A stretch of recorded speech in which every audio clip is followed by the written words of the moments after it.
Nous avons le plaisir d'accueillir aujourd'hui Monsieur Luc Rémont, qui est le candidat proposé par le président de la République aux fonctions de président-directeur général du groupe EDF. C'est évidemment un poste et une mission extrêmement importante et pour laquelle notre commission évidemment est très attentive. Je vous rappelle que cette nomination ne peut intervenir qu'après audition devant les commissions compétentes et de l'Assemblée nationale et du Sénat. Cette audition est publique, elle est ouverte à la presse et elle est retransmise sur notre site internet. Et donc, je salue à la fois, bien sûr, les journalistes, mais j'en suis sûre, les salariés d'EDF qui doivent être à l'écoute de cette audition. Elle sera suivie d'un vote qui se déroulera, je vous le rappelle aussi, à bulletin secret. Et je rappelle que les délégations de vote ne sont pas autorisées. Donc, ceux qui seront présents voteront uniquement. Et je vous rappelle que le dépouillement doit être effectué simultanément avec l'Assemblée nationale. L'Assemblée nationale, entendant M. Rémont après nous dépouillerons les bulletins à la mi-journée. En application du 5e alinéa de l'article 13 de la Constitution, le président de la République ne pourrait procéder à votre nomination, M. Rémont, si l'addition des votes négatifs exprimés dans les deux assemblées représentait au moins 3/5 des suffrages exprimés. Avant de passer la parole à notre collègue Daniel Grémillet, qui est président du groupe d'études énergie et rapporteur sur cette nomination, je souhaiterais rappeler solennellement ici la gravité de la crise énergétique que nous traversons. La guerre russe en Ukraine a évidemment une incidence considérable sur le marché gazier et par voie de conséquence sur celui de l'électricité en raison du principe du coût marginal qui les lie. De plus, notre production d'électricité nucléaire est au plus bas, nous en reparlerons, avec une perspective de moins de 300 TWh pour 2022, compte tenu du phénomène désormais bien connu de corrosion sous contrainte qui a touché 30 réacteurs. Je rappelle que nous avons été la première instance parlementaire à évoquer directement et précocement ce sujet, ainsi que ses implications sur notre sécurité d'approvisionnement dès février, dans le cadre des travaux de notre collègue, précisément Daniel Grémillet, de Jean-Pierre Moga et de Jean-Jacques Michaud. Dans ce contexte très dégradé, on peut noter des hésitations du gouvernement, c'est le moins que l'on puisse dire. On légifère dans le désordre, on l'a dit et redit plusieurs fois dans cette commission et dans notre Assemblée, alors qu'il aurait fallu commencer par la programmation pluriannuelle de l'énergie, nous donner le cap, puis par les éléments d'exécution, nous avons commencé à l'envers. Le projet de loi d'accélération des énergies renouvelables ne comportait pas jusqu'à hier soir de dispositions sur l'hydroélectricité, qui est pourtant notre première source d'énergie renouvelable. Et la présentation au Conseil des ministres du projet d'accélération de l'énergie nucléaire, qui nous intéresse beaucoup, a été reportée, laissant en suspens la relance de cette filière, annoncée en février dernier, mais aussi avant les élections présidentielles en octobre de l'année dernière. Enfin, nous sommes dans le flou s'agissant de notre cap énergétique, l'objectif de réduction de 50% de notre production nucléaire, la fermeture de 12 réacteurs au-delà de ceux de Fessenheim étant, je vous le rappelle, mes chers collègues, toujours inscrit dans la loi et dans le règlement. Ça me paraît un peu ubuesque. Ce manque de cap est aussi palpable dans les relations entre le gouvernement et le groupe EDF. Donc, je viens au groupe EDF qui nous intéresse aujourd'hui. Votre prédécesseur, Jean-Bernard Lévy, a été mis publiquement en cause par le président de la République le 6 septembre dernier sur un manque d'anticipation de la relance du nucléaire en particulier. Et pour permettre aux opérateurs économiques d'anticiper, c'est au pouvoir politique de leur donner le cap. Et force est de constater, au-delà des effets d'annonce, que le gouvernement a beaucoup louvoyé. Nous l'avons dit dans une lettre ouverte, d'ailleurs, avec notre collègue Daniel Grémillet. Et le gouvernement a multiplié les décisions qui nous semblent défavorables au groupe EDF. La fermeture des réacteurs de Fessenheim en mars et juin 2020, c'est 1,8 gigawatts et 2000 emplois directs qui sont concernés. Le relèvement de l'Arenh en février 2022, c'est 10 milliards d'euros. Autant de moyens en moins alors que le groupe est grévé, je le rappelle, d'une dette de 43 milliards d'euros et confronté à un mur d'investissement pour relancer le nucléaire et accélérer le renouvelable. L'équation est donc très complexe et la nationalisation du groupe très floue. et ça, à notre avis, ne règle rien du tout. À défaut d'action gouvernementale, notre commission a gelé le plafond de l'Arenh à 120 TWh, relevé son montant à 49 € du mégawattheure, non sans difficulté, 49,50 €, dans le cadre du projet de loi de protection sur le pouvoir d'achat. C'est donc une question à laquelle nous sommes très attentifs. Voilà, Monsieur Raymond, le contexte dans lequel vous arrivez, qui est un contexte de crise, un contexte d'urgence, avec une conjoncture chaotique et des chantiers titanesques. Voilà, si votre nomination est confirmée par le Parlement, vous seriez en quelque sorte un capitaine en pleine tempête. Voilà, mais doté, il est vrai, il me semble, d'une solide expérience. Nous avions auditionné votre prédécesseur à 6 reprises ces dernières années.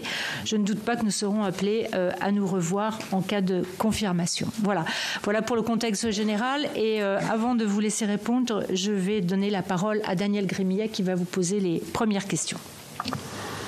Merci Madame la Présidente. Mes chers collègues, Monsieur Raymond, l'audition qui nous réunit aujourd'hui est tout sauf formelle. Au contraire, elle est éminemment stratégique car l'enjeu est de redonner un cap au groupe EDF dans la situation de crise énergétique et de la dette financière rappelée par notre présidente. Ce cap, il sera déterminant pour relancer le nucléaire et accélérer le renouvelable. Mais Monsieur Raymond, il va plus loin parce que ce cap, il sera déterminant sur le fait que les ménages pourront supporter le coût énergétique. Il sera déterminant sur la compétitivité de nos entreprises, la relocalisation des productions industrielles dans notre pays. Quelque part, au niveau de la Commission économique, nous disons souvent qu'il y a dans un pays la souveraineté alimentaire, mais la souveraineté énergétique est quasiment au même niveau. Ma première interrogation concerne, M. Raymond, vous êtes diplômé de l'école polytechnique, vous avez été conseiller ministériel au début des années 2000, vous avez travaillé à la direction générale de l'armement et à celle du Trésor, vous avez exercé dans le secteur bancaire, puis intégré Schneider Electric en 2014, dont vous êtes actuellement le directeur général des opérations internationales. Ce solide parcours est toutefois un peu éloigné des missions de production et de fourniture d'énergie telles que celle du groupe EDF. En quoi votre parcours peut-il vous aider dans vos fonctions? De plus, on lit dans la presse que vous auriez conseillé la vente de la branche énergie d'Alstom à General Electric lorsque vous étiez dans le secteur bancaire. Est-ce le cas? Et quel enseignement en tirez-vous? Comment? Ma deuxième interrogation concerne le groupe EDF. Ces dernières années ont été successivement annoncées par le gouvernement le projet Hercule, devenu Grand EDF, puis la nationalisation du groupe. Quel est votre point de vue sur l'organisation du groupe? Une réforme est-elle toujours à l'agenda avec une scission des activités nucléaires et renouvelables? Pensez-vous que la Commission européenne puisse accepter, en l'absence de réforme, une nouvelle régulation du nucléaire existant et le règlement du contentieux hydroélectrique? Votre prédécesseur avait appelé à la révision de l'Arenh, qualifiée par lui de poison, et à la mise à l'abri des concessions via un mécanisme de quasi-régie. Êtes-vous sur la même ligne? Et la nationalisation vous semble-t-elle suffisante pour répondre aux défis financiers, économiques et sociaux du groupe? Troisième interrogation, M. Raymond, a trait à la relance du nucléaire. Notre commission a fait adopter à la quasi-unanimité en juillet un rapport très complet intitulé « Nucléaire et hydrogène. L'urgence d'agir ». Tout est dit dans le titre. Dans ce rapport, nous appelons à redresser rapidement la production du parc existant. Pouvez-vous nous rassurer sur le phénomène de corrosion sous contrainte? Quelle est déjà votre analyse sur ce sujet?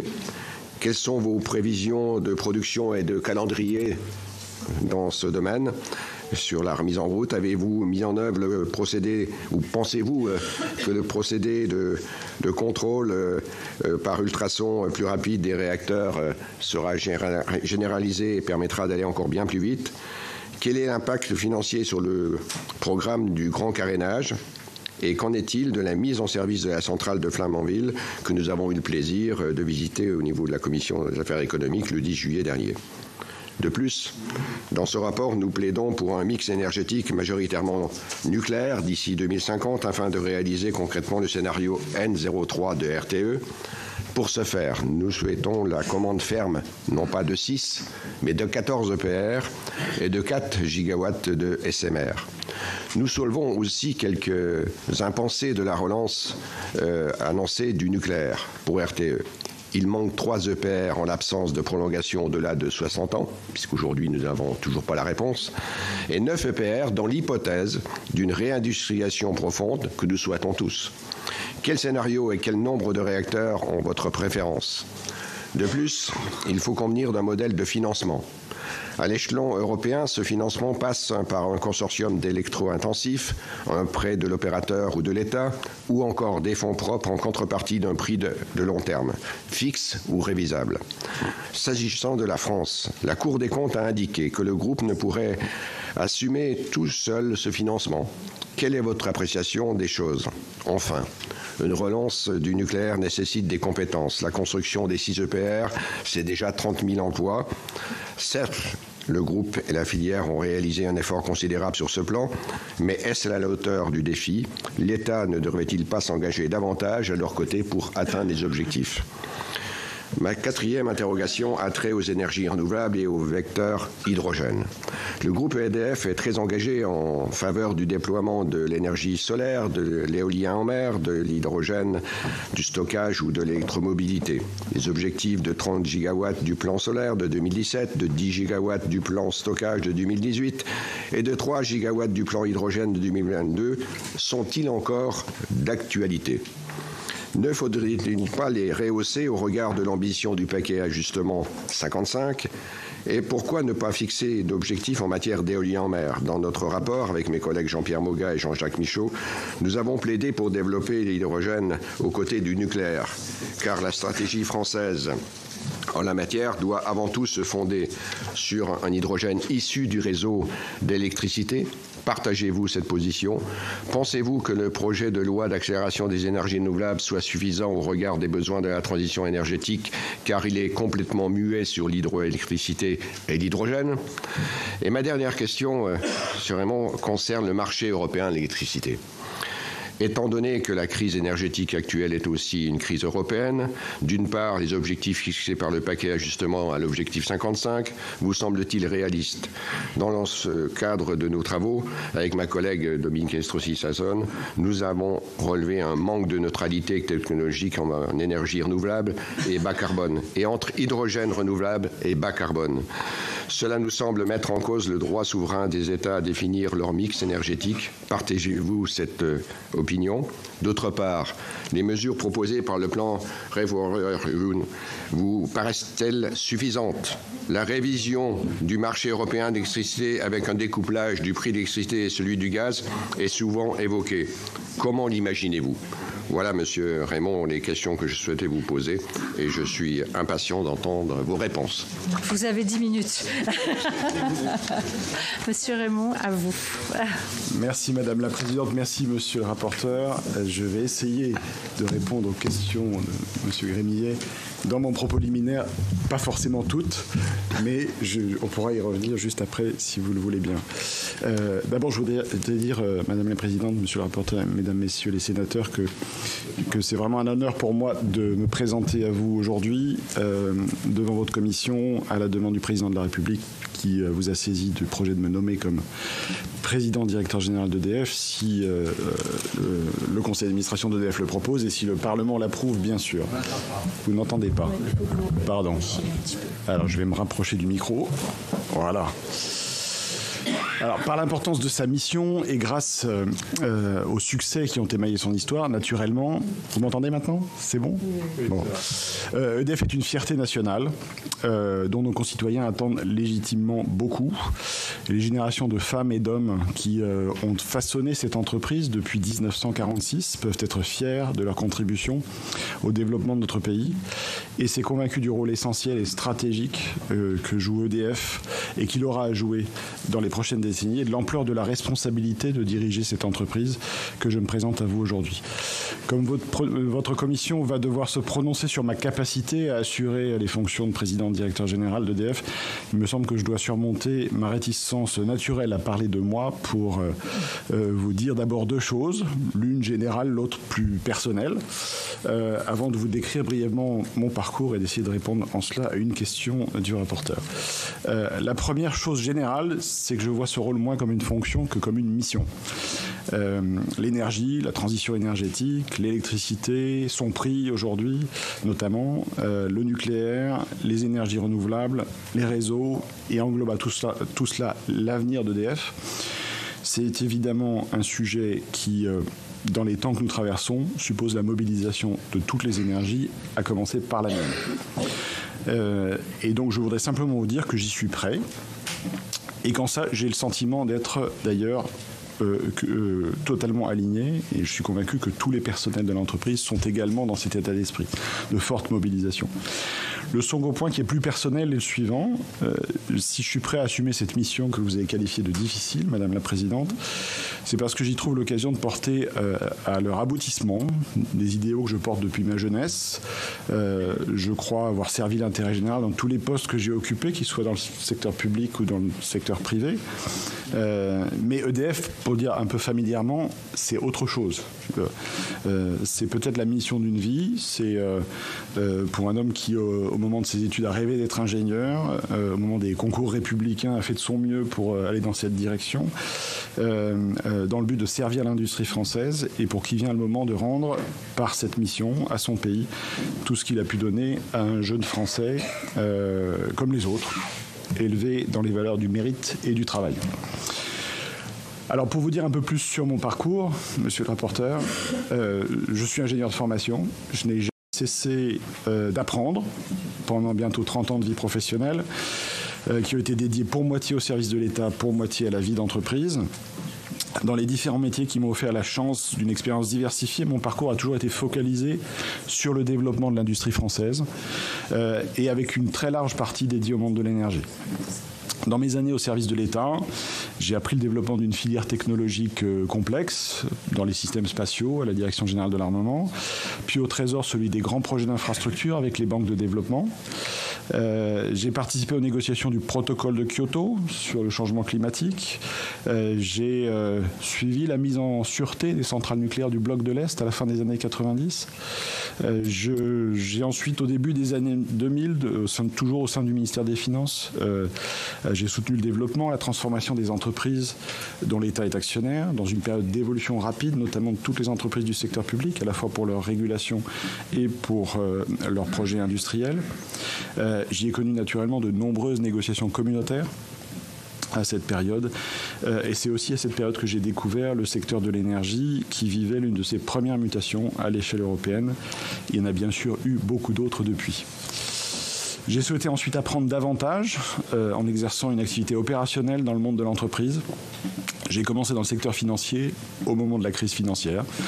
J'ai appris la conduite d'une activité en crise alors que le monde financier s'écroulait, l'importance de rester proche de ses clients en toutes circonstances. Et j'ai continué de développer ma connaissance de l'industrie française et internationale en accompagnant le développement stratégique et le financement de nombreux groupes. Je reviendrai plus tard, si vous le permettez, sur le groupe Alstom, monsieur le rapporteur. Enfin, depuis bientôt 9 ans, c'est avec beaucoup de bonheur que je sers le groupe Schneider Electric, un autre fleuron de notre industrie française, qui est un leader technologique mondial engagé dans la décarbonation de la planète grâce à l'électrification de nos usages et à l'utilisation de technologies digitales pour améliorer l'efficacité énergétique et opérationnelle de tout type d'infrastructure. Je dirige depuis bientôt 6 ans l'activité du groupe dans une 60aine de pays, principalement les pays émergents, qui représentent environ un quart du chiffre d'affaires du groupe, avec une présence opérationnelle, industrielle et humaine très forte. Mon activité m'amène à diriger des équipes pluridisciplinaires, de cultures extrêmement différentes, et de développer leurs compétences au service de nos clients, de notre technologie et de notre capacité industrielle. Il m'a conduit à travailler avec la plupart des opérateurs électriques de ces pays pour leur modernisation technique et numérique et à connaître l'évolution de marchés de l'électricité extrêmement variés. Enfin, pendant cette période, à la demande de l'État, j'ai été pendant 5 ans membre du conseil d'administration de Naval Group, me donnant l'occasion de suivre de près, comme président du comité d'audit de ce groupe, le seul programme de série de chaufferie nucléaire à ce jour en France, qui est le programme des sous-marins d'attaque Barracuda. C'est nourri de ces expériences diversifiées et conscient qu'il me faut encore beaucoup apprendre que j'aborde cette nouvelle phase de ma vie professionnelle. Au-delà des compétences et de l'expérience accumulée, je sais que la réussite de la mission suppose d'abord de mobiliser toute l'entreprise et l'ensemble des parties prenantes autour d'un projet d'avenir pour l'électricité dans lequel EDF jouera pleinement son rôle. J'y trouve une très grande motivation et je voudrais partager avec vous quelques idées initiales qui ne sont que celles d'un observateur extérieur à l'entreprise pour l'instant et sur la façon dont je perçois les priorités stratégiques pour EDF. Tout d'abord, vous l'avez rappelé, Madame la Présidente et Monsieur le rapporteur, nous sommes dans un contexte critique à court terme. Qui rappelle le rôle essentiel joué par l'énergie et en particulier par l'électricité dans nos sociétés. Alors que l'Europe a bénéficié d'une grande sécurité énergétique pendant plusieurs décennies, l'énergie est devenue aujourd'hui une arme dont use la Russie pour affaiblir nos sociétés et diviser l'Union européenne. Donc avant même de parler de prix de l'énergie, c'est notre capacité à disposer de suffisamment d'énergie pour répondre à nos besoins qui est en jeu avec l'arrêt d'approvisionnement de l'Europe en gaz russe notamment. Malheureusement, dans ce contexte de crise énergétique, EDF traverse elle-même une crise sérieuse d'ordre technique et industriel qui accentue la tension sur l'offre d'énergie.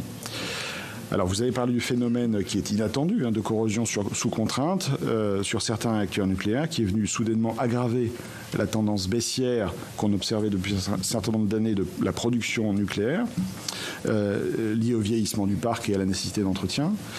Je n'ai pas à ce stade une connaissance suffisante de ce phénomène pour livrer un diagnostic, mais ce que je constate, c'est que l'entreprise, en liaison avec l'autorité de sûreté nucléaire, a appliqué d'emblée des mesures de sûreté et en mettant la sûreté au premier plan, ce qui constitue un élément essentiel du pacte de confiance qui unit EDF à la nation, et que immédiatement l'entreprise, en liaison avec les entreprises de la filière et l'autorité de sûreté, ont mis en œuvre un plan qui permet de développer les solutions adaptées dans les meilleurs délais pour permettre la reprise de production en toute sûreté. J'ai été confronté moi-même plusieurs fois à des difficultés de production, soit au sein de Schneider Electric, soit chez nos clients. Schneider Electric est un opérateur qui fournit des solutions de procédés industriels et de sécurité dans les procédés industriels. Donc ça nous arrive aussi. Je sais que ça nécessite la mobilisation de toute l'entreprise et de l'ensemble du secteur. Je pense qu'aujourd'hui, cette mobilisation est celle d'EDF et dès les premières heures de mon mandat, si vous me confirmez dans cette direction, je me consacrerai totalement à la tête et aux côtés des équipes d'EDF avec les entreprises de la filière à tenir les engagements de l'entreprise pour la reprise de la production des réacteurs à l'arrêt. Alors au-delà de la production électrique nucléaire, la situation de tension énergétique liée au gaz et à l'hydroélectricité, qu'il ne faut pas oublier parce que la sécheresse de l'été dans toute l'Europe a des effets sur la production électrique pour cet hiver dans toute l'Europe, nous impose de nous préparer collectivement au passage de l'hiver par un effort de réduction de notre consommation. Je suis convaincu de très longue date de la nécessité de la sobriété et de l'efficacité énergétique. Je soutiens totalement les initiatives permettant à chacun d'agir en citoyen et cet effort collectif est indispensable pour alléger la demande et diminuer les risques de délestage cet hiver et les suivants. Et donc nous continuerons d'œuvrer en ce sens. Le prix de l'électricité est bien sûr la résultante de toutes ces tensions et sur le gaz, le nucléaire, mais aussi l'hydraulique à l'échelle européenne. À court terme, les clients français bénéficient d'une meilleure protection que les voisins européens. Le prix de l'électricité en Europe est en moyenne 2 fois plus élevé qu'en France aujourd'hui.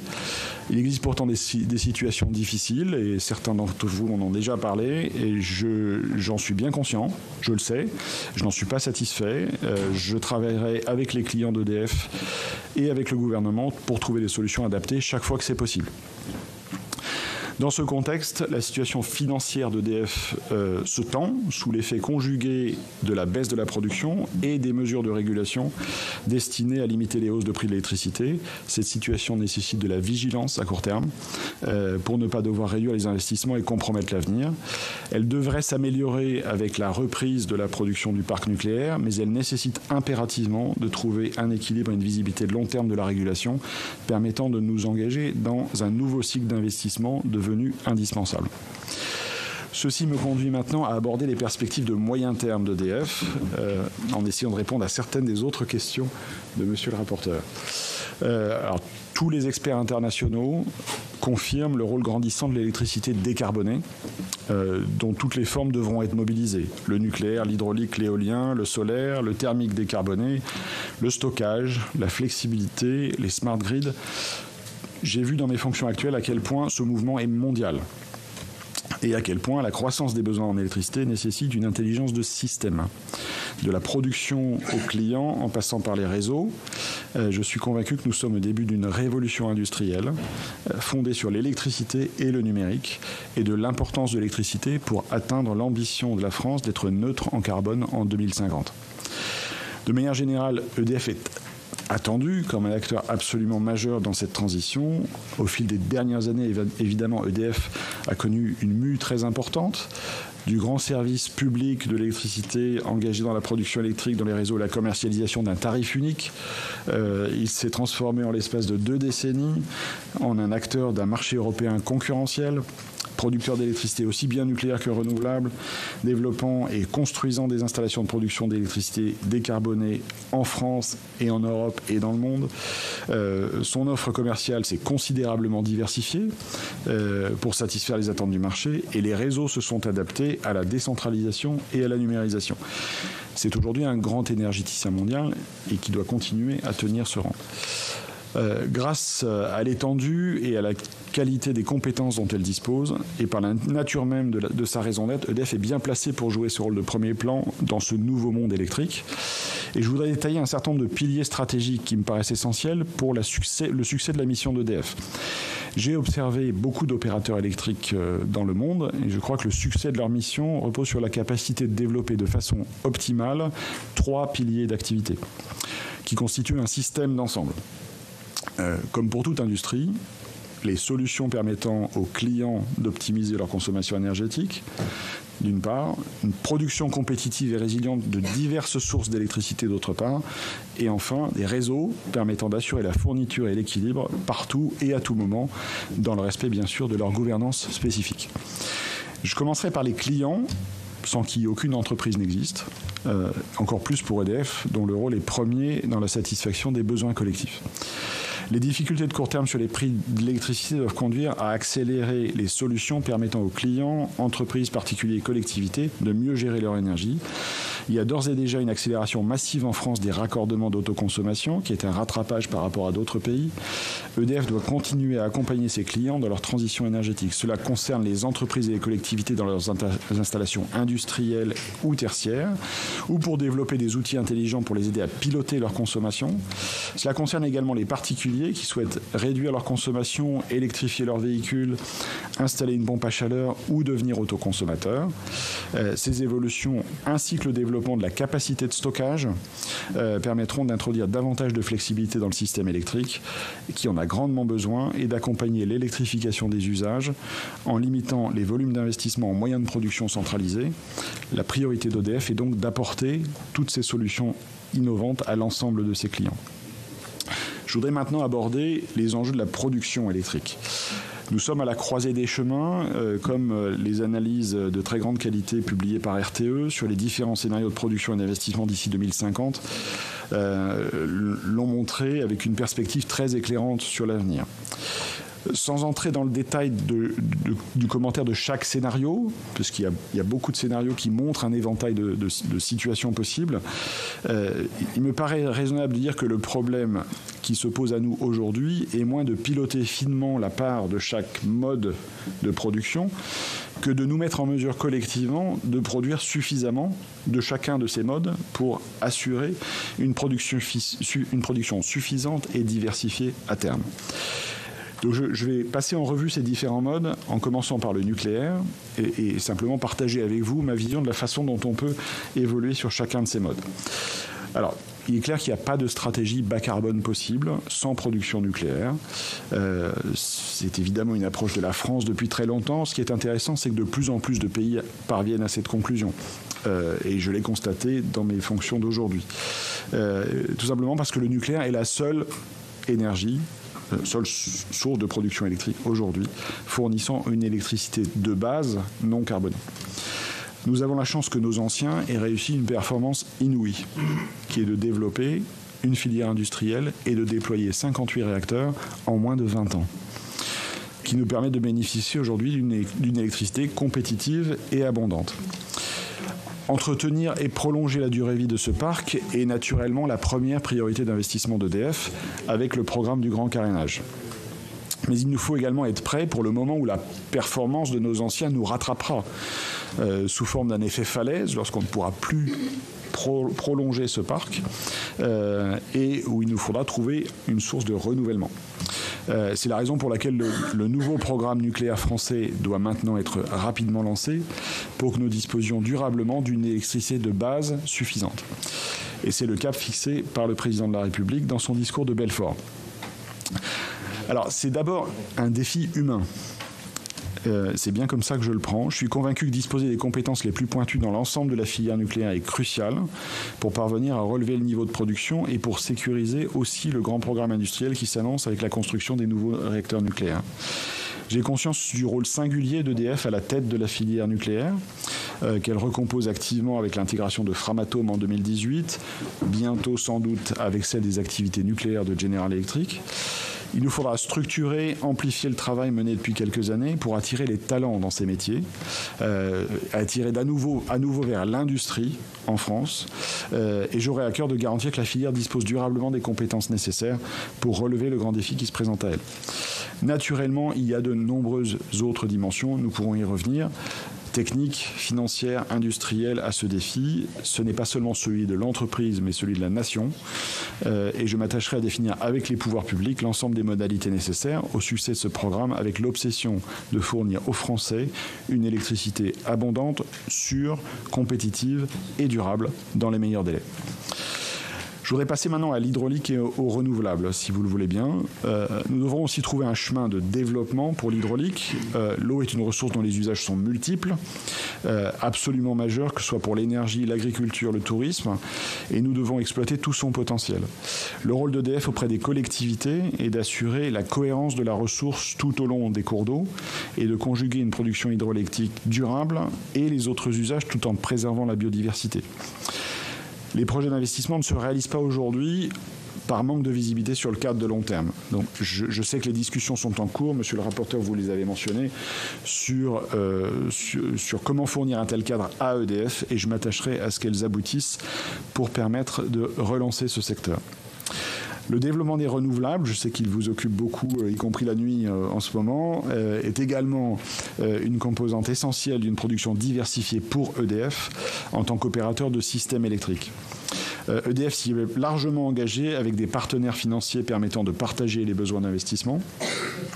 La France n'est pas en reste dans le développement d'EDF dans les ENR puisque le groupe est leader de l'éolien terrestre, il est leader de l'éolien maritime en France et dans le podium sur le solaire.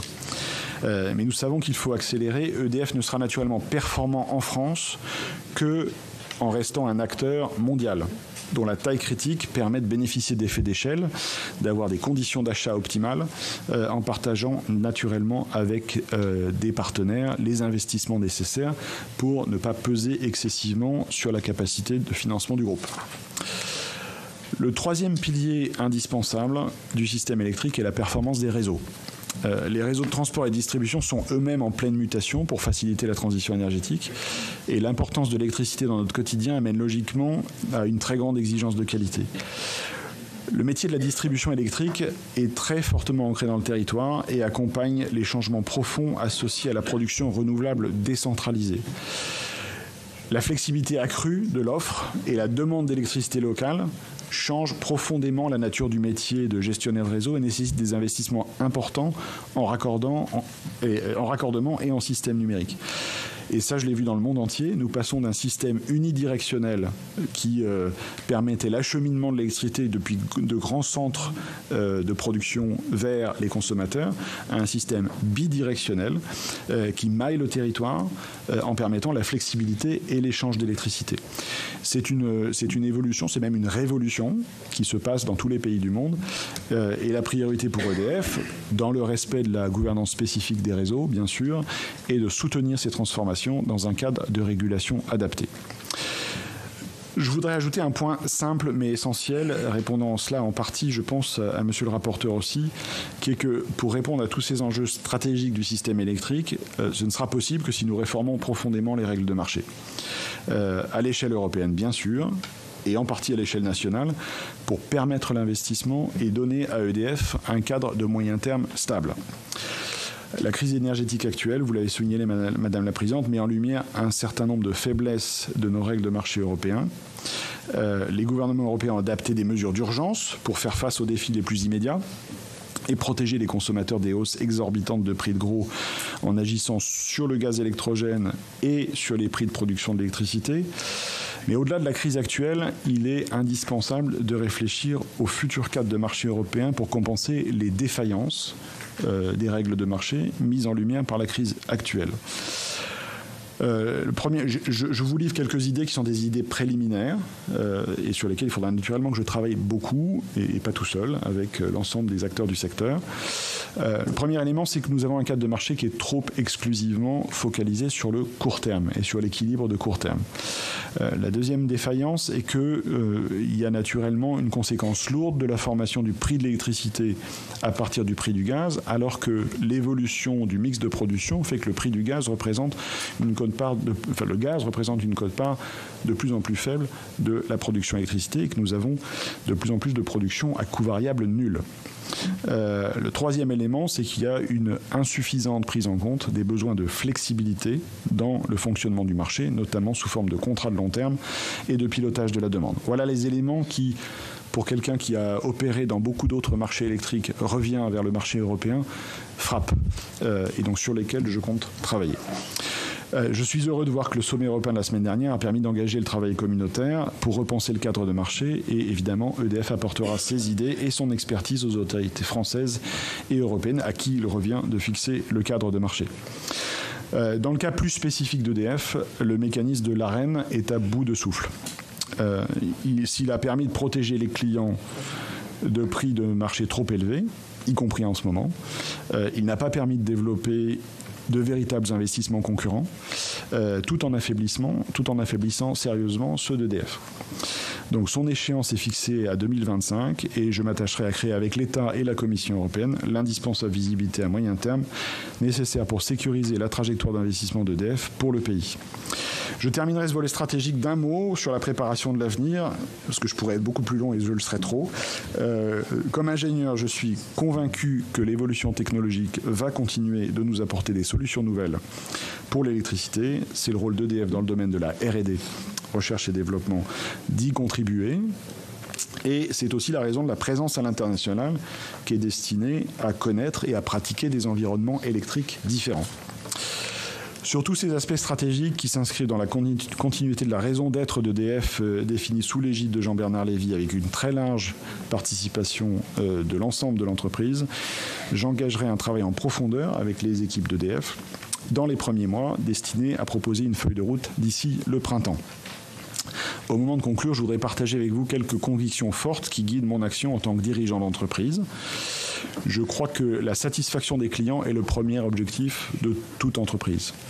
Je crois que la réussite de l'entreprise n'est possible que par l'engagement et le développement des compétences et des talents des personnes qui la composent, que la diversité des origines et des savoirs et la mixité sont indispensables à la réussite d'une équipe, que le dialogue entre les parties prenantes de l'entreprise et le dialogue social crée la confiance nécessaire au progrès, que la concurrence et la compétition sont bénéfiques à l'entreprise en la poussant à faire mieux sans cesse, que la culture de l'engagement et de la performance est indispensable en la poussant à la réussite d'un projet d'entreprise, que la responsabilité sociale d'entreprise est un engagement et pas une contrainte, qu'il est possible de concilier la préservation de la planète, le développement et le bien-être, et que l'électricité décarbonée est un atout majeur de progrès et d'industrialisation. Alors EDF n'est certes pas une entreprise comme les autres, dépositaire du modèle du service public et animée par l'intérêt général. L'entreprise doit relever en même temps de nombreux défis. Au-delà des défis du moment, je crois qu'elle est en mesure de renouer avec l'excellence et l'exemplarité industrielle qui fait notre fierté partout dans le monde et de jouer un rôle majeur dans l'avenir électrique. L'actionnariat d'EDF est appelé à évoluer dans le cadre du projet de l'État de détenir 100% du capital en tant qu'actionnaire de long terme. En plein accord avec l'État actionnaire, je veux dire ici que EDF restera géré comme une entreprise industrielle avec son intérêt social et sa personnalité morale propre. Et ce sera naturellement ma mission et ma façon de travailler. Je souhaite aborder cette mission en bâtissant une vision d'avenir et une relation confiante avec les pouvoirs publics, indispensable pour réussir à relever les défis d'ampleur nationale qui sont devant nous. EDF ne peut réussir à servir le pays qu'avec cette relation de confiance. Je m'attacherai à ce qu'elle soit nourrie de contacts réguliers avec votre commission et avec l'ensemble des élus dans les territoires. Et je serai naturellement heureux de revenir devant vous, si naturellement vous confirmez ma nomination, dans quelques mois, si vous le permettez. Voilà, Madame la Présidente, Monsieur le rapporteur, Mesdames et Messieurs les sénateurs, je vous remercie de votre attention. Je suis naturellement à votre disposition pour répondre à vos questions, en vous remerciant de bien vouloir m'excuser si mes réponses à ce stade, qui sont celles d'un observateur extérieur, peuvent manquer un peu de précision.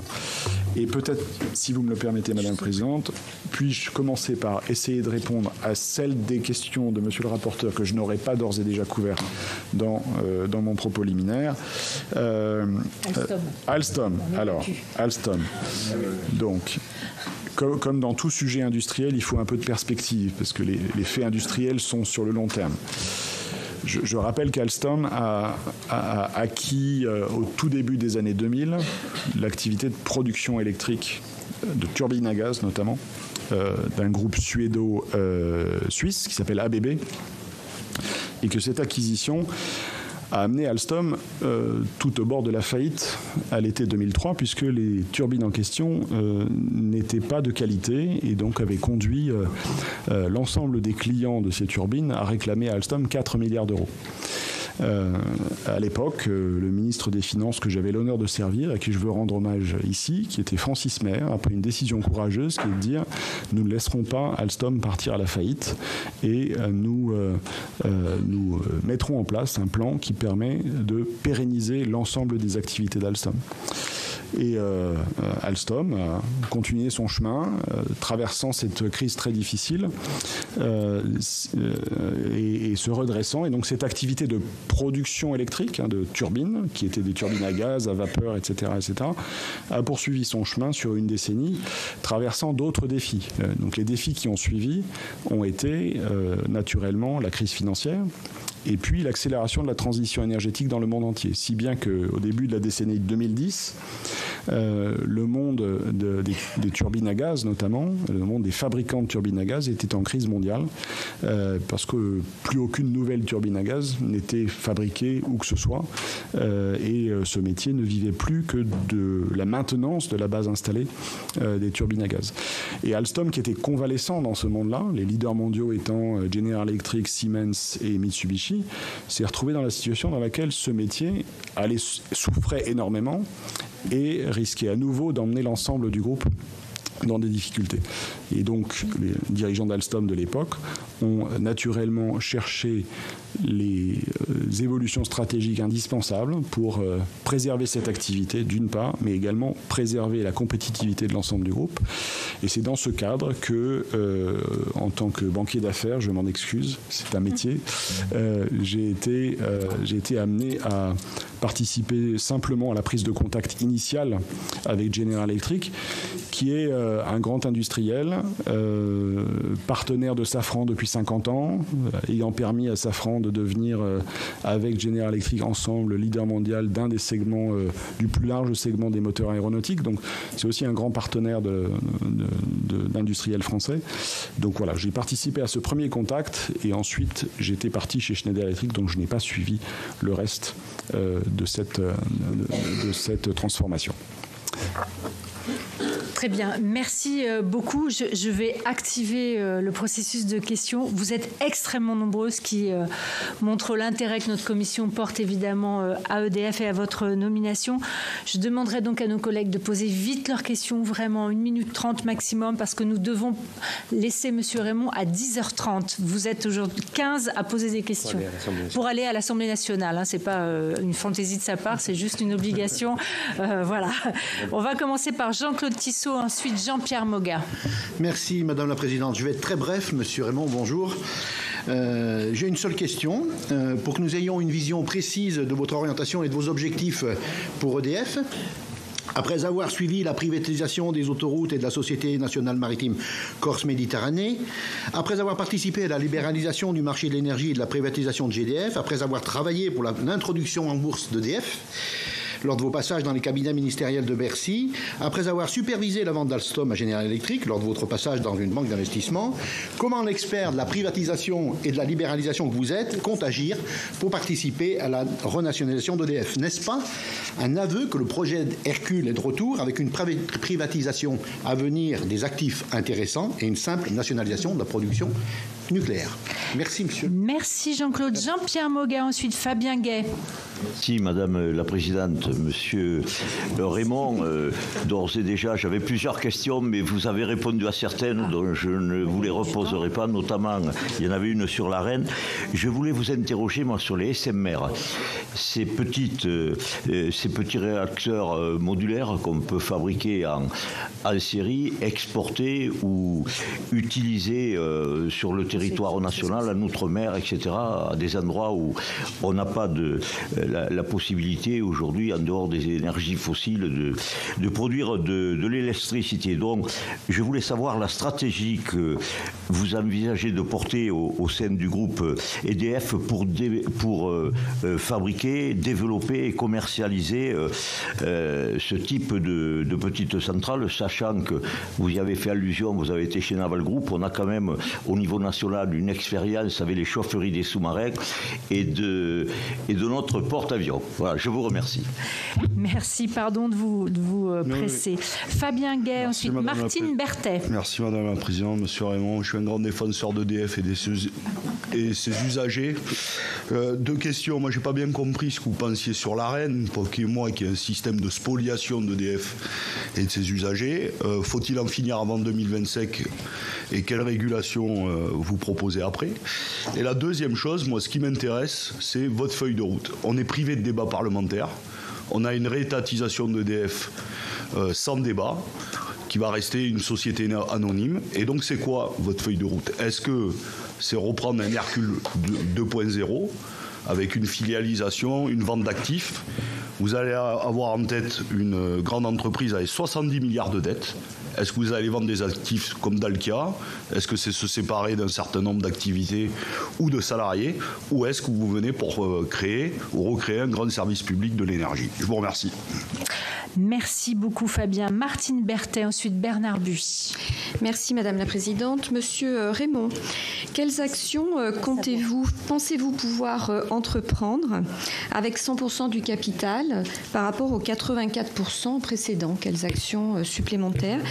Et alors la question est un peu liée. Au niveau des concessions des barrages, que pensez-vous qu'il va se passer? Merci. Merci beaucoup Martine. Bernard Buis, ensuite Viviane Artigalas. Merci Présidente. Deux questions rapidement. Monsieur Raymond, vous avez travaillé sur l'introduction en bourse d'EDF en 2005. Aujourd'hui, EDF fait l'objet d'une renationalisation. Avec quel état d'esprit comptez-vous aborder cette nouvelle étape dans la vie d'EDF si votre candidature est retenue? Ma deuxième question question porte sur la relance de l'énergie nucléaire. Quelles seront vos priorités? La relance du parc nucléaire est aujourd'hui retardée en raison d'une pénurie de main-d'œuvre qualifiée. Or, EDF s'est engagé à redémarrer tous les réacteurs à l'arrêt pour cet hiver, comme l'a souligné la ministre Agnès Pannier-Runacher en septembre dernier. Cette promesse est-elle tenable? Quelles mesures comptez-vous prendre pour réussir ce défi? Et puis, sénateur Dromois, je vous glisse bien sûr que le territoire de Pierrelatte, Bolène, Saint-Paul-Trois-Châteaux verrait d'un bon œil l'annonce de la construction du 3e EPR prochainement. Tout est prêt. Sigalas, ensuite Amel Gacquer. Viviane est là. Oui, merci. Donc les questions étaient posées, c'est sur les concessions hydroélectriques, mais je vais compléter celle de Martine Berthet en demandant, vous aussi, est-ce que vous avez une feuille de route si les questions restent là sur de nouveaux développements, sur des investissements à faire? Est-ce que vous avez des objectifs à ce sujet? Viviane Amel Gacquer. Madame la Présidente, Monsieur Raymond, cela a été dit, les enjeux du groupe EDF sont nombreux et ce, dans un contexte budgétaire plus que tendu pour EDF, notamment un enjeu d'indépendance énergétique, également une énergie accessible à tous, à un prix acceptable. Vous avez déjà apporté pas mal de réponses. Par contre, 2 sujets n'ont pas encore été évoqués précisément. L'impact du coût de l'indépendance énergétique sur les ménages français. Il va falloir leur expliquer que l'électricité va coûter de plus en plus cher. C'est un fait. Comment comptez-vous engager cette évolution dans un contexte de baisse généralisée du pouvoir d'achat? À plusieurs reprises ont été évoqués également les investissements nécessaires pour renouveler et optimiser le parc nucléaire, notamment les 6 EPR de seconde génération annoncés par le président. Par contre, n'a pas encore été évoqué le sujet sensible des déchets à longue durée de vie, une question essentielle pour les pays équipés de réacteurs nucléaires qui arriveront nécessairement en fin de vie pour notre parc nucléaire français, vieillissant et défectueux, fonctionnant à 50%. Donc, quelle est votre vision sur ce point sensible pour nos concitoyens, pour tous? Merci. Merci beaucoup, Amel. Françoise Ferrat, Françoise, qui est là. Ensuite, Laurent Duplon. Et je dis à mes collègues que je vous prends dans l'ordre de la boucle WhatsApp. Voilà. Donc, Françoise. Merci, Madame la Présidente. Une question que je pense particulière, Monsieur Raymond. Si mes informations sont justes, une concertation organisée par le gouvernement a été lancée pour permettre au grand public de s'exprimer sur l'avenir du bouquet énergétique français, avec évidemment le nucléaire au cœur des débats. 3 grandes questions seront posées, avec comme objectif la neutralité carbone en 2050. Première question, comment adapter notre consommation? Comment satisfaire nos besoins énergétiques tout en sortant de notre dépendance aux énergies fossiles? Et comment planifier et financer notre transition énergétique? Alors, évidemment, je suis attachée à la concertation, mais Monsieur Raymond, je m'interroge sur la méthode qui pourrait vous permettre la prise en compte du résultat des réponses du public. Et avez-vous déjà élaboré cette méthode? Merci beaucoup, Françoise. Laurent Duplon, ensuite Franck Ménonville. Merci Madame la Présidente. Monsieur Raymond, dans la vie, il y a des éléments extrinsèques et des éléments intrinsèques. Dans les éléments extrinsèques, j'avais plutôt envie de ne pas voter pour votre accession à la présidence d'EDF. Mon avis a plutôt évolué au vu de ce que vous faites et du moins de ce que vous dites, puisque vous répondez directement aux questions et vous n'êtes pas venu avec une batterie de conseils qui vous expliquerait ce qu'il faudrait que vous disiez de façon à ne pas prendre de risques ou quoi que ce soit. Et je trouve que c'est un point positif qui va réviser ma position. Dans les éléments intrinsèques. Oui, parce que tout simplement, je pense qu'à un moment donné, on crève de cette technocratie abrutissante qui nous fait dire des messages qui ne correspondent pas à la réalité et qui nous font prendre autre chose que les bonnes décisions. Laurent, tu as le même temps que tout le monde, donc s'il te plaît, rapidement. Dans les éléments intrinsèques. Dernièrement, j'ai un exemple sur mon département où un jeune reprend une scierie. Dépêche-toi. 8 000 € de charge d'électricité avant de le reprendre. Une fois qu'il l'a repris, il refait son contrat avec EDF, on lui annonce 69 000 €. La réponse qu'on lui donne s'il va avoir un tarif préférentiel, c'est de scier de 9 h du soir à 5 h du matin. Est-ce que là-dessus, vous allez pouvoir modifier ces réponses qui sont complètement débiles et qui consistent à ne pas répondre à ceux qui se posent des questions et des questions vitales sur l'avenir de leur entreprise? Merci beaucoup. Franck Ménonville, ensuite Florence Blatrix-Contat. Merci Madame la Présidente. Monsieur Raymond, une question rapide. Vous avez évoqué, le président de la République a évoqué le renouvellement du parc nucléaire, l'ouverture d'un nouveau programme. Vous souhaitez bien évidemment le porter. Ma question, elle est très claire. Comment imaginez-vous son déploiement sur le territoire? Se fera-t-il en périphérie ou proche des installations existantes? Allez-vous réouvrir des chantiers de concertation territoriale pour l'implantation notamment de ces EPR? Et puis pour renvoyer à deux questions de mes collègues, je suis avec Gérard Longuet, mes deux collègues de Haute-Marne, les sénateurs du département d'accueil du projet CIGEO. Donc j'aurais souhaité aussi vous entendre sur le sujet et puis la complémentarité territoriale EPR et SMR. Voilà. Franck, Florence Blastrix-Contat qui est là-bas et ensuite Serge Mérillou. Merci Madame la Présidente. Monsieur Raymond, je souhaiterais vous interroger sur la stratégie de coopération internationale et européenne d'EDF. Le savoir-faire d'EDF, vous l'avez dit, et de ses différentes entités est largement reconnu. Ça me conduit tout d'abord à vous interroger sur le grand chantier d'Hinkley Point. Où en est-il? C'est un chantier stratégique pour la France et le Royaume-Uni, mais il pèsera lourdement dans vos comptes.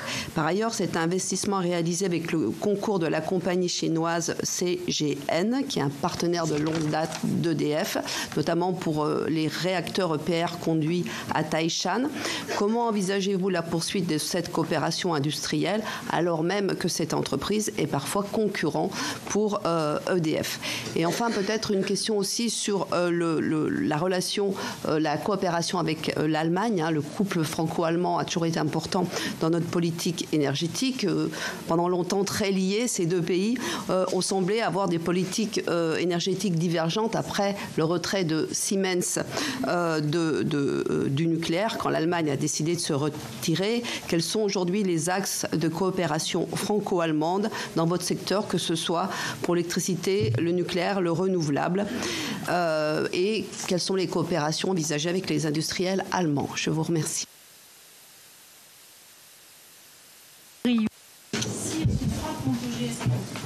Oui, la question reprend pour l'essentiel l'intervention de Jean-Claude Tissot, vous vous en doutez, mais Daniel Grémillet, au début de son intervention, rappelait que l'enjeu de cette nomination était d'abord de donner un cap à EDF, qui entre nous en manque cruellement.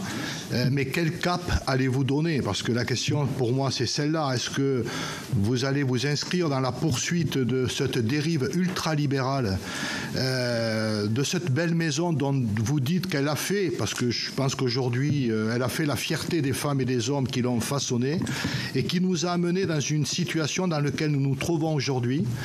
Où serez-vous mandaté pour faire de cette très belle maison l'outil stratégique au cœur de la reconquête de notre souveraineté énergétique, parce que pouvant se positionner sur des enjeux à moyen et long terme? Et puis c'est vrai que votre passé de dirigeant d'entreprise très libérale et la politique libérale ne plaide pas en faveur. Voilà. Serge, Franck Montaugé, ensuite Dominique Estrosi-Sassonne. Merci Madame la Présidente. Monsieur Raymond, je n'ai pas compris sur quel mandat du gouvernement repose la candidature que vous briguez. Quel est votre projet, en réalité, organisationnel notamment? Est-ce qu'on reste dans un groupe complètement intégré? Est-ce que le EDF pour le nouveau nucléaire fait l'objet d'une filialisation particulière? Quelle est votre position, votre appréciation du projet Hercule et Grand EDF qui a suivi? Voilà, comment vous vous situez par rapport à ça? En matière économique et financière, je voudrais savoir quelles mesures vous envisagez pour redresser la trajectoire financière et bilancielle de l'entreprise, qui est très très préoccupante. Vous avez parlé de l'AREN, vous avez dit ce que vous en pensez. Dans l'hypothèse qui n'est pas certaine, mais qui est possible, où l'AREN ne serait pas supprimée, qu'est-ce que vous faites ? Et en matière tarifaire, est-ce que votre idée est d'aller vers des tarifs prenant en compte les coûts de production complets à long terme du mix énergétique national? En matière de gouvernance, à un moment donné, il a été question de gouvernance duale d'EDF avec un président et un directeur général. Comment vous vous situez par rapport à ça? Est-on appelé à se prononcer pour un poste, une fonction de PDG ou de président qui serait doté par la suite d'une fonction de directeur général ou le contraire? Voilà. Et en matière de financement du nouveau nucléaire, dernier point, il est important. Comment le financez-vous dans le contexte actuel? Est-ce que vous passez par exemple par des sociétés de projets spécifiques, de financement spécifiques, qui remettraient évidemment en cause l'intégration du groupe tel qu'on le connaît aujourd'hui? Je vous remercie. Merci beaucoup, Franck. Dominique Estrosi-Sassonne, qui se trouve ici, et ensuite Daniel Salmon. Merci, Madame la Présidente. Monsieur Raymond, 2 questions très courtes. Le gouvernement a levé l'interdiction de publicité pour les offres vendues aux tarifs réglementés, comme l'offre Tempo d'EDF. Jusqu'à quand cette mesure exceptionnelle est-elle en vigueur et quelles sont vos projections de souscription d'abonnés dans les prochains mois? Et la Commission de régulation de l'énergie a lancé une enquête sur des fraudes à l'AREN de certains fournisseurs qui gonflent leur portefeuille client pour bénéficier de plus larges quotas d'électricité nucléaire à prix cassé. Comment le groupe EDF entend-il faire valoir ses droits devant la justice? Merci beaucoup, Dominique. Daniel Salmon, qui se trouve là-bas. Merci, et madame. Ensuite, Joël Labbé. On fait un groupé. Merci, Madame la Présidente. Monsieur Raymond, le groupe EDF est très largement endetté, 60-70 milliards. L'AREN est souvent montrée du doigt. Ma question concerne le prix du nucléaire historique. À combien évaluez-vous le mégawattheure réel et non pas fictif du mégawattheure du nucléaire historique? La filière nucléaire, vous le savez, a de nombreux maillons faibles. En particulier, on peut parler en ce moment des piscines qui sont remplies à bord. Pouvez-vous nous faire un point sur ce maillon très important? Votre équivalent italien prévoit d'investir dans une giga-usine de panneaux photovoltaïques. Est-ce que EDF compte emboîter le pas de Enel? Et dans ce cas, comment compte-t-il intégrer notre petite filière photovoltaïque qui se meurt, celle de Photowatt? Je vous remercie. Merci beaucoup, Daniel. Joël Labbé et ensuite Anne-Catherine Loisier. Merci, Madame la Présidente. 2 questions rapides. Vous n'avez pas évoqué la production d'énergie à partir d'hydrogène.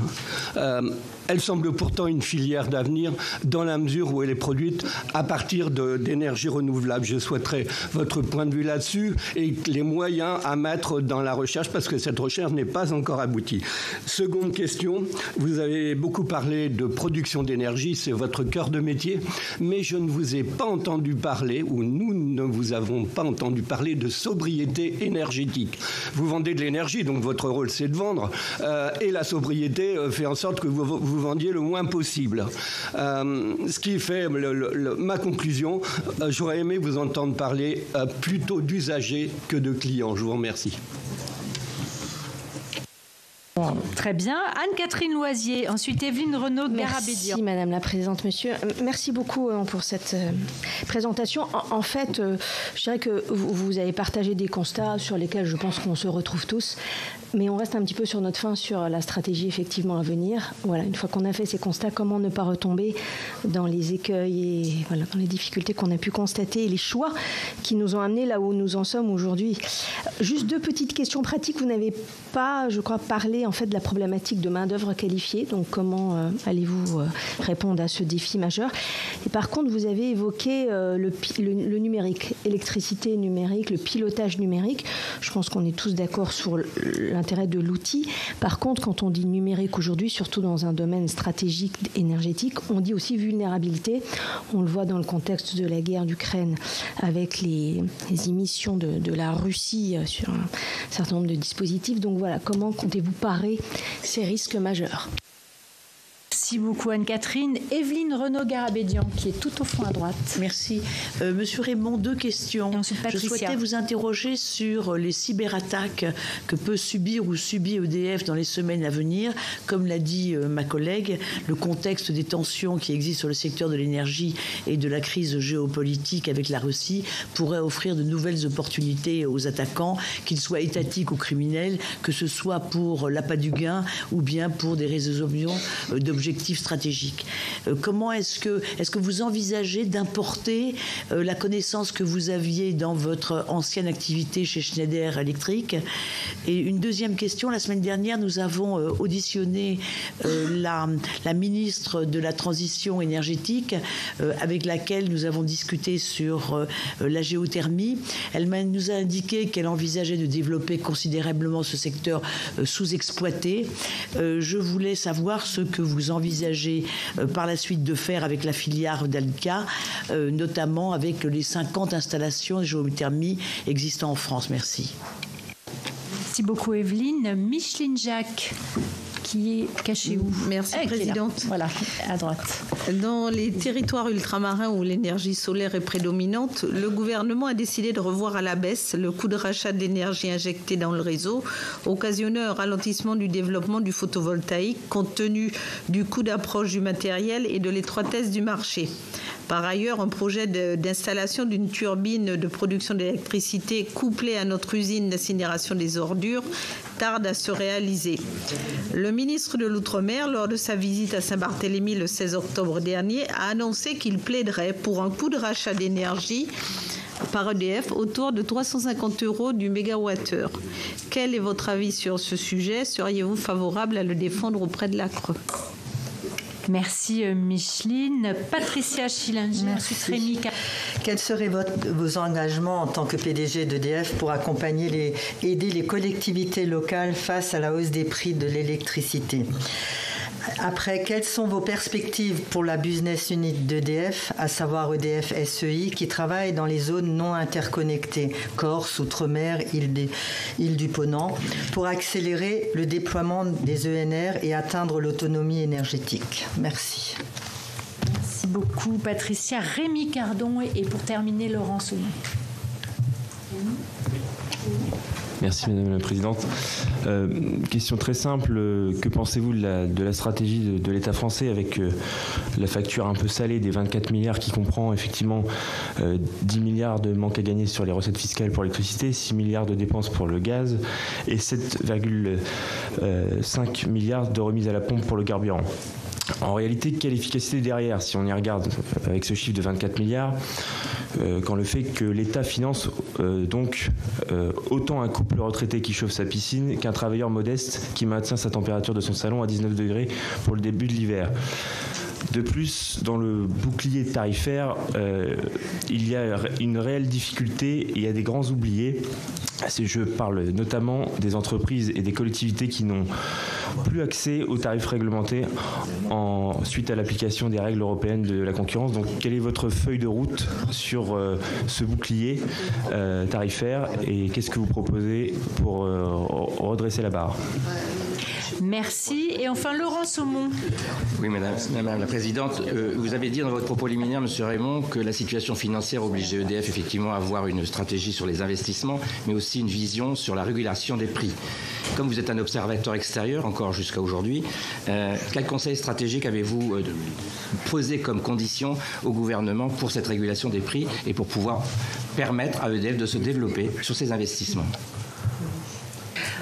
Voilà, Monsieur Raymond, l'ensemble des questions. Certaines sont très précises, certaines sont plus stratégiques. Je vais vous laisser y répondre. Certaines ne sont peut-être pas de votre domaine de compétence, mais je vous laisse y répondre. Merci beaucoup, Madame la Présidente. Merci, Mesdames et Messieurs les sénateurs et les sénatrices. Je vais essayer de répondre à toutes vos questions et j'espère que vous ne m'en voudrez pas si j'en oublie un peu, mais de toute façon, je reviendrai vers vous avec des réponses plus précises. Alors, je vais les reprendre dans l'ordre, si vous le voulez bien. Alors, Monsieur Tissot me demande si si mon passé détermine mon avenir. Alors, Monsieur Tissot, j'ai fait beaucoup de choses. Comme tout le monde, j'ai pas fait que des bonnes choses. Mais il y a une chose qui est claire, c'est que tout ce que j'ai fait, je l'ai fait avec le souhait, le sentiment de trouver les voies et moyens pour les entreprises avec lesquelles j'étais en relation ou dont j'avais la charge de développer leur activité. Ça a toujours été ma direction, ça a toujours été ce qui m'a déterminé. J'ai été formé pour ça. J'ai eu des mentors comme Francis Mer, que j'ai cité tout à l'heure, grand industriel, qui m'ont expliqué, qui m'ont appris comment fonder le développement d'une entreprise et comment ensuite travailler pour trouver les voies financières et techniques pour le développement de ces entreprises. Et dans certaines circonstances, ça amène à aller chercher des actionnaires diversifiés. Dans d'autres, ça peut amener à travailler avec un seul actionnaire. Et ben, il se trouve que cette fois-ci, je vais travailler avec un seul actionnaire, le plus probablement, puisque c'est le projet de l'État de devenir actionnaire à 100%. C'est un actionnaire de long terme. Et je pense que dans les circonstances du moment qui sont la relance d'un plan d'investissement qui nécessite une vision de long terme, je pense que c'est un moment utile pour l'entreprise d'avoir un actionnaire de long terme qui permet d'être son interlocuteur pour aborder ce nouveau cycle de vie de l'entreprise. Monsieur Gay, vous m'interpellez sur les SMR. Je vous remercie. Ah pardon, monsieur. Excusez-moi. Parfois j'ai du mal à reporter au fur et à mesure. Monsieur Gay, vous m'avez interpellé sur les SMR. Alors je crois beaucoup. Je ne vais pas faire un trop long développement sur la nouvelle filière EPR parce que ça le mériterait. Il y a beaucoup de leçons à tirer des premiers prototypes qui ont été construits sur les 2 dernières décennies avec des difficultés industrielles, des difficultés de chantier, etc. Je pense que ces leçons sont en train d'être tirées. Ça fait déjà plusieurs années que EDF travaille sur les leçons apprises à la fois à Olkiluoto, Flamanville, Hinkley Point pour se préparer à lancer maintenant la 2e génération d'EPR avec un objectif d'industrialisation. Mais je crois qu'il est souhaitable d'avoir dans cette filière comme dans d'autres un portefeuille de solutions qui permettent de s'adapter aux besoins des clients et des pays. Donc pour la France comme pour l'étranger, même si les SMR ne sont pas au même niveau de développement, bien sûr, que la filière EPR2, pour la France comme pour l'étranger, je pense qu'il est souhaitable d'avoir cette filière SMR qui bénéficie, vous l'avez dit, du savoir-faire récurrent accumulé notamment dans la filière propulsion navale, pour avoir un portefeuille d'options pour servir à la fois le pays et les prospects à l'export avec différents types de puissances et différents types de réacteurs. Donc évidemment, je me consacrerai à faire en sorte que ce projet aille de l'avant. Alors ensuite, j'ai oublié du coup de noter ce que m'avait dit Monsieur Gay. Mais... Monsieur Gay, sur votre position sur l'AREN et sur la structuration. Et la dette. Et la dette. Je crois Il me semble pourtant avoir été clair sur ce que j'avais dit sur l'AREN, c'est-à-dire que c'est un mécanisme à bout de souffle qui, certes, a permis de stabiliser les prix, ou en tout cas de préserver les clients français d'une hausse excessive de prix dans l'environnement actuel, mais pour autant, évidemment, le deuxième objectif de l'AREN, qui était de créer une concurrence réelle, n'est pas atteint, puisqu'il n'y a pas d'investissement en dehors d'EDF, clairement. Et donc, il faut réformer ce système. J'ai été assez clair là-dessus. Est-ce qu'à ce stade, n'étant pas encore dans l'entreprise, je peux vous dire exactement comment il faut le faire? Non, c'est trop tôt. J'ai besoin de travailler dessus avec les équipes d'EDF. Mais c'est bien l'orientation que je prendrai dans mes discussions avec les pouvoirs publics. Madame Berthet. Madame Berthet, voilà. Vous m'interpelliez sur les 84% et sur l'hydroélectricité. Donc sur les 84%, je pense que vraiment, nous sommes dans une phase dans laquelle EDF doit être capable de tirer à long terme, dépasser évidemment les difficultés du moment qui sont des difficultés opérationnelles, et reprendre un niveau de production élevé, mais être capable de regarder à long terme. Et pour cela, avoir un seul actionnaire, ça simplifie la capacité de regarder à long terme. Sur l'hydroélectricité, vous l'avez tout à fait justement souligné. Je ne connais pas encore tous les détails du dispositif, des différentes options juridiques, techniques, etc., qui sont nécessaires à la pérennisation de l'activité hydroélectrique. Cette pérennisation est nécessaire, elle correspond à la volonté des pouvoirs publics, à la volonté du gouvernement exprimée également. Donc je travaillerai sur les modalités techniques précises le plus rapidement possible pour trouver un accord sur les dispositions qui permettent à EDF de poursuivre son activité hydroélectrique et de donner la perspective de long terme, là aussi, dans les relations avec les collectivités locales, qui sont évidemment un partenaire absolument essentiel de cette activité. Ensuite, Monsieur Buis, vous m'avez demandé comment on pouvait passer de l'introduction en bourse à la renationalisation. Il faut en toute chose un peu de flexibilité, puis avec l'âge, on finit par mûrir et par considérer que voilà, il n'y a pas de direction absolue et que ce qui compte, c'est de faire avancer l'entreprise. Voilà. Donc c'est dans cet état d'esprit que je m'inscris. Sur la relance du nucléaire, sur la pénurie de main-d'œuvre, vous avez tout à fait raison. Bon, il y a déjà des mesures qui sont engagées et ça couvre bien toute l'échelle. C'est-à-dire que le problème, c'est pas de trouver que des ingénieurs, il faut trouver des soudeurs. Et un soudeur nucléaire, ça prend 3 ans à former. Donc on parle bien de métier industriel. Alors c'est une problématique que je connais bien dans mon métier actuel, parce que trouver des électriciens en France, je peux vous dire que c'est le même problème. Donc dans mon métier actuel, nous faisons l'effort de former, je crois, une dizaine de milliers d'électriciens chaque année en France, pour que ce métier attire et ce métier perdure.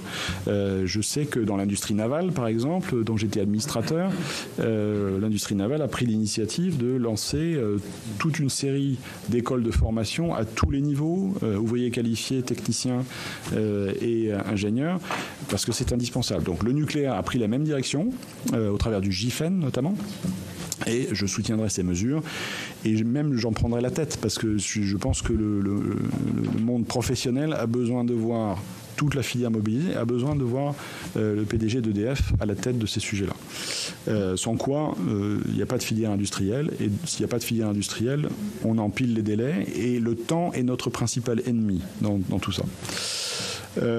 Madame Artigalas, vous m'avez posé la question sur les concessions hydroélectriques. Donc j'ai besoin de travailler sur le sujet, comme je viens de l'expliquer, mais c'est évidemment un élément absolument clé du programme stratégique d'EDF et de la volonté gouvernementale de pérenniser cette activité au sein d'EDF. Donc je travaillerai dans cette direction. Je ne peux pas vous donner toutes les modalités aujourd'hui parce que je ne les ai pas encore, mais ça fera partie de mes sujets de travail immédiats. Bien sûr. Madame Gacker, pardon, excusez-moi, je suis désolé. Vous m'avez interpellé sur le coût pour les ménages. Alors c'est un sujet délicat évidemment, parce que finalement nous sommes dans une situation dans laquelle depuis 20-30 ans, les 58 réacteurs nous permettent d'avoir une énergie très compétitive. Et il faut que nous abordions maintenant un cycle dans lequel nous préparons l'avenir. Et dans ce cycle qui prépare l'avenir, tout le monde va devoir y mettre du sien. L'entreprise, en étant performante, ça c'est une partie de mon travail, c'est même l'essentiel de mon travail, si vous le voulez bien. Ensuite, la nation, dans le sens où la nation contribue au renouvellement de cette capacité, mais les clients ou les usagers, comme vous préférez, évidemment devront participer. Et je rappelle que le parc de 58 réacteurs, il a été financé sans aucun ou avec très peu, ou pratiquement sans aucun financement public. Et donc ce sont les clients qui l'ont financé. Ils l'ont financé simplement en évitant, je crois que ce qui est le plus important, c'est d'éviter les fluctuations complètement exagérées des prix. C'est ça qui est totalement destructeur. Mais le fait que nous financions, ou que les clients financent le coût complet, y compris le cycle aval, et je fais le lien avec votre deuxième question, qui est le traitement des déchets, ça c'est une nécessité pour la pérennité de la filière. Donc oui, naturellement, je suis très attentif au sujet de l'aval et au sujet du traitement des déchets. Je ne connais pas encore tous les éléments des projets parce qu'il y a beaucoup de choses à apprendre et à redécouvrir ou à découvrir quand on est encore à l'extérieur de l'entreprise, mais c'est bien un des piliers essentiels de la pérennité de la filière, et c'est bien sur l'ensemble du cycle, y compris des constructions, que je travaillerai avec les équipes d'EDF et les entreprises et les instituts ou organisations publiques qui travaillent dessus pour nous assurer de la cohérence de l'ensemble de la filière sur l'ensemble du cycle.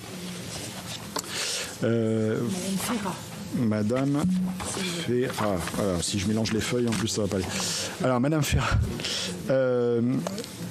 Vous m'avez demandé quelle serait ma méthode pour prendre en compte les résultats de la concertation. C'est une excellente question, madame. Et la concertation, elle concerne à la fois les pouvoirs publics, bien sûr, et l'entreprise. Donc le résultat de la concertation, il va devoir être pris en compte par le gouvernement et également par l'entreprise. Donc la seule réponse que je puisse vous faire à ce stade, c'est que c'est évidemment un des sujets essentiels que je vais discuter avec le gouvernement pour prendre en considération le résultat de la concertation et voir quelles sont les suites à donner. Mais ça ne peut pas être une prise en compte uniquement par l'entreprise. C'est ça que je veux vous dire. Monsieur Pardon, excusez-moi, j'ai peur de Duplon. Voilà, j'ai peur d'écorcher les noms. Donc, ah oui, Monsieur Duplon qui m'avait interpellé, qui m'a dit qu'il me donnerait sa voix et je lui en suis reconnaissant.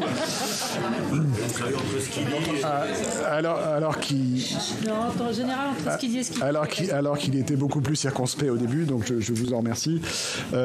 L'exemple que vous citez est évidemment saisissant,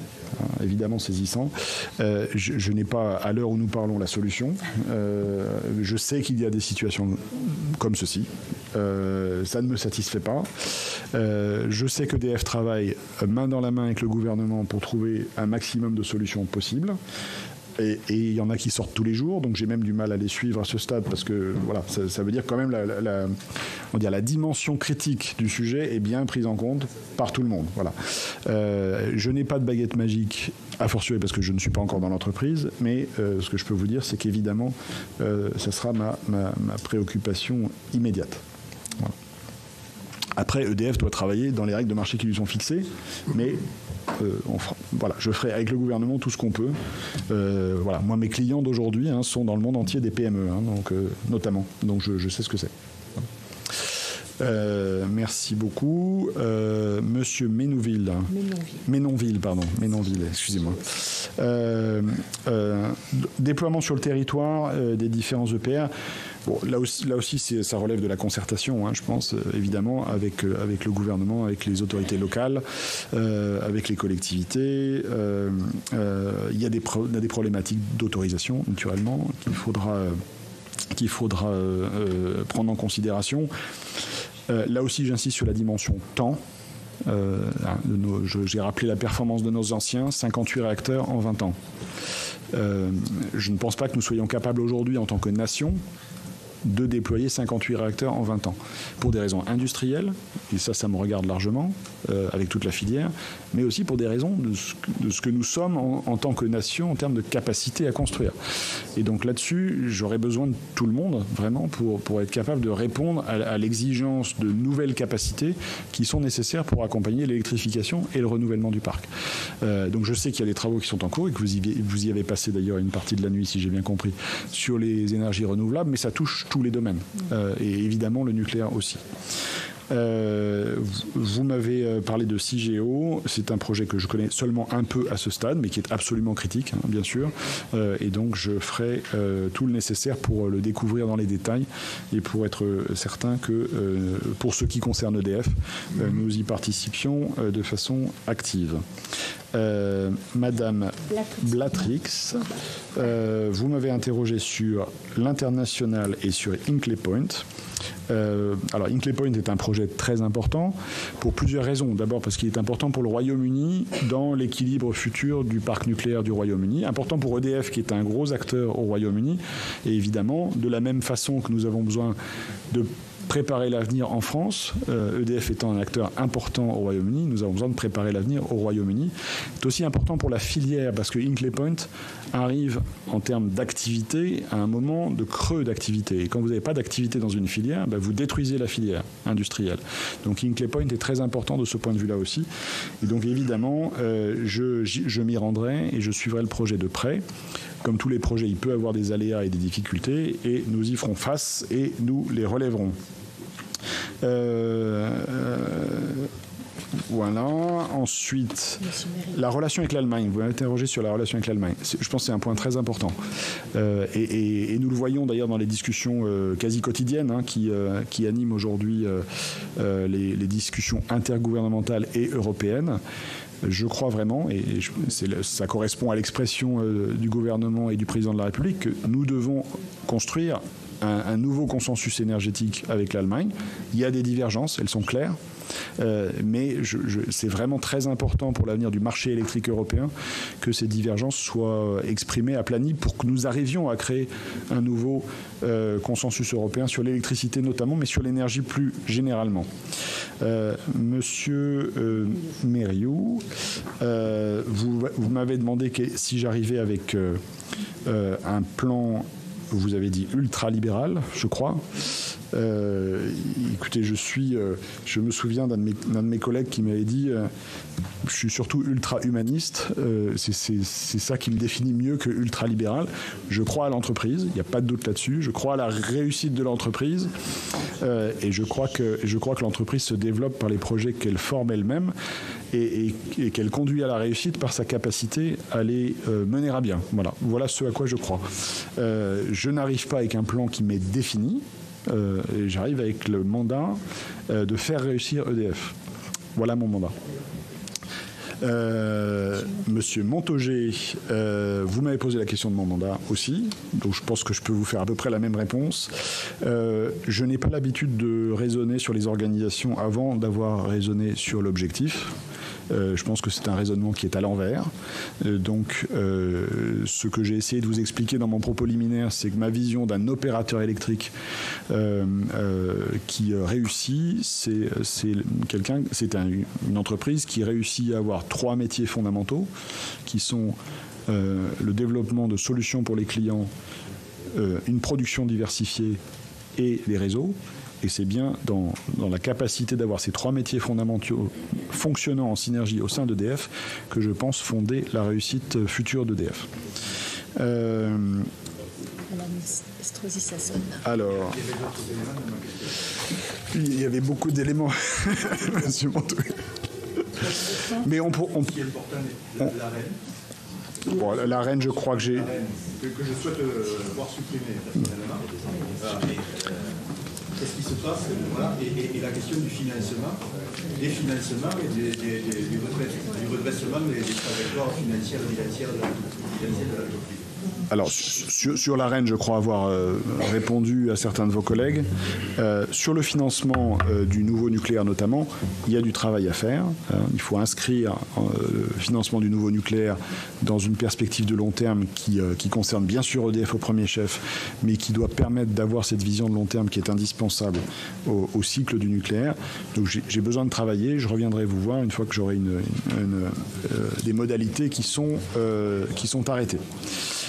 Et qui sont partagés naturellement avec le gouvernement et probablement la Commission européenne aussi. Madame Estrosi Sassone, vous m'avez interrogé sur la publicité Tempo jusqu'à quand? Je ne sais pas. Je suis très heureux d'avoir reçu moi-même la proposition d'adhérer à Tempo, ce que je vais faire bien sûr.